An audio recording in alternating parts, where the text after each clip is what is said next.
but you gotta face reality one way or another.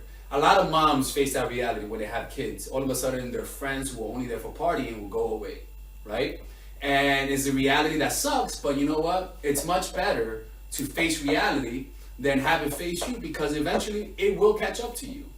You know, what you want to be is be proactive with reality and face it before it has to face you. Make sense? Any questions? All right, good. So it's not about sex, but following your own boundaries. I don't know where I put that. Sometimes I put some crazy shit here. So what you must first do is develop your own inner authority, right? Get in touch with your inner father, the father that feels rage at its child being bullied, and use that assertion, right? In other words, you got to realize that every man and woman has an inner mother and an inner father. Shamans, the ones who were considered to be the wisest people in the tribe, got their wisdom from either, if he was a man, their inner mother, and if she was a woman, their inner father. That's who they got their wisdom from. Now, why do I say that? With men, think about it. Men are naturally more what? More aggressive, more me, right? So what does women say? Let's get everyone to work together, right? So naturally, a man's bias will be towards me. He gotta be able to balance that energy and consult the inner woman within him, right? So he'll naturally have a more harmonious way of thinking, which will lead to wiser and better decisions, right? But women, on the other hand, they have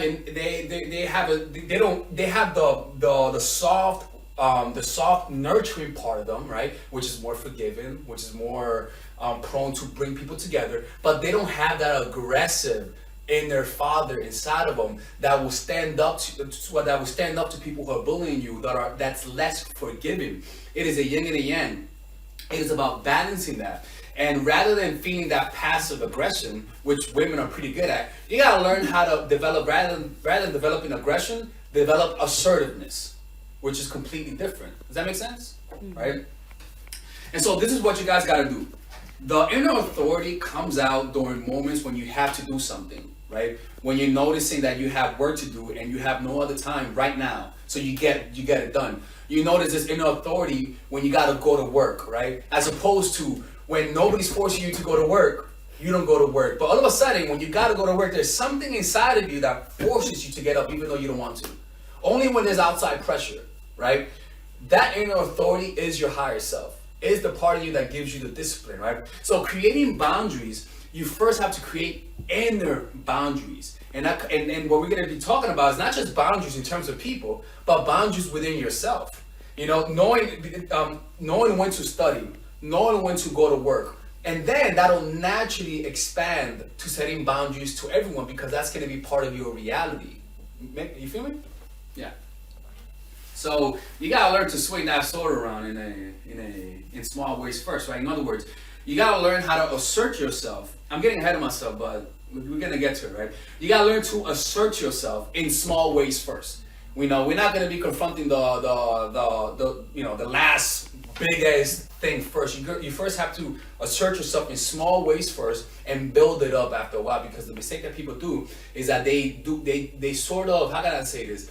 They attack the big fish first, right? You first want to start saying no in small ways, crawling before walking, all right? So what we want to do is this: we don't want to build the wall, okay? We don't want to build walls. We want to create boundaries. It's completely different. Building walls is more of a trauma, right? When somebody hurts you, when you feel violated in a certain way, you create boundaries, but they're more walls than boundaries. They're more to isolate yourself, right? When you create boundaries, it's more about creating a harmonious and healthy environment where you work with your own self, where you know, do this at this time, and with other people, they sense that you have limits. Does that make sense? Mm-hmm. Because, man, if you don't have this, your life is going to be chaotic.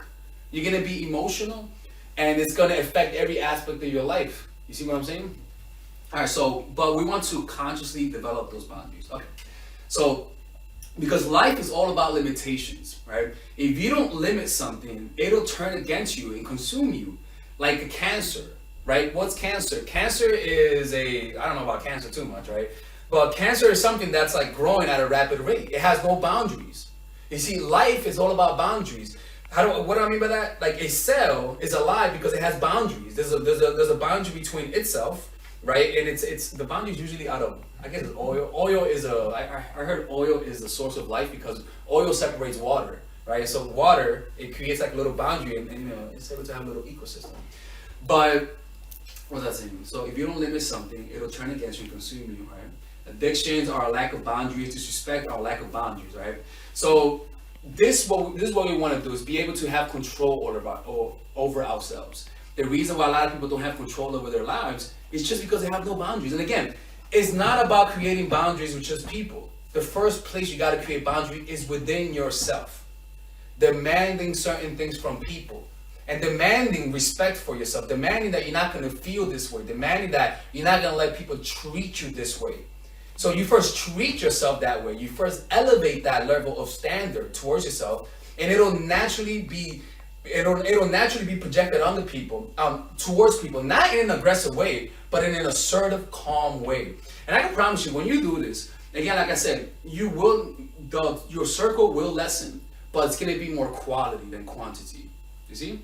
All right, ladies and gentlemen, if you guys ever want to learn how to use your feminine energy to influence people, learn how to use your masculine energy to become more assertive, and also learn how to blend both energies to improve your dating life, your spiritual life, honestly, your relationship life, your family life, your career life, this is the course for you. If I had to make a course for my nieces, I have two nieces, one is 19 and one is 15. 16. Holy shit. Oh my God, he's a bad fucking uncle. He's a bad uncle. Get him. Shut up, Melissa. You should get this course, right? And this is the course that I will make for them. So, for example, watch the curriculum, right? In the first week, we're going to be showing you how to establish a strong masculine foundation without letting it hurt your feminine energy. This masculine foundation is a source of who you are, right? It's your bodyguard. Without this, whatever feminine energy you create will be destroyed by the outside, because your masculine is your shield. So we'll talk about goal setting. We'll talk about how to develop a serious attitude. We're going to be talking about how to use more logic, how to use more goal-oriented behavior. It's more how to be a man. Now the next one is how to embrace the feminine energy, right? This one would teach you about how to minimize excessive masculine traits, developing self-awareness, healing abundant feminine energy, regulating your emotion, mastering voice qualities and facial expressions, surrendering control, and allowing pain to be felt. This is honestly, this will supercharge, like Kaioken, your masculine energy. After that, we have femininity in the workplace, and how to be feminine in the workplace without letting people take advantage of you, and the nuances of how women on power should behave versus women who are subordinates in the workplace, and even a dress code. This is based on psychology, people. It's kind of insane. I'm actually excited about this one. The next week, we talk about navigating the labyrinth of male and female friendship, and this a lot of women find confusing, so we talk about that. And how to identify envious friends, how to identify the good friends, how to keep male friends, and how to keep female friends. Week 5, we talk about how to release the burden of the past and stop and destroy mental projections. This is actually really powerful. And then week 6, we talk about how to increase your observational power so that you could read people better. And we have a bunch of bonuses. The course starts at $99, and you guys can pre-order the course today at $69 before it goes out. If you're watching this, most likely I'm in the meditation retreat, so I will be praying for all of you guys. And just click on the description down below of the video. Right there, you'll see it, and you could pre-order that course. It's gonna be out by the end of next month or the beginning of February of March. One of the two, people, because I have a 10-day retreat to do, and I want to finish the course after the retreat, because I think the ideas are gonna be so much better. All right, man. I'll see you guys later. Pre-order, man. I'm closing the channel.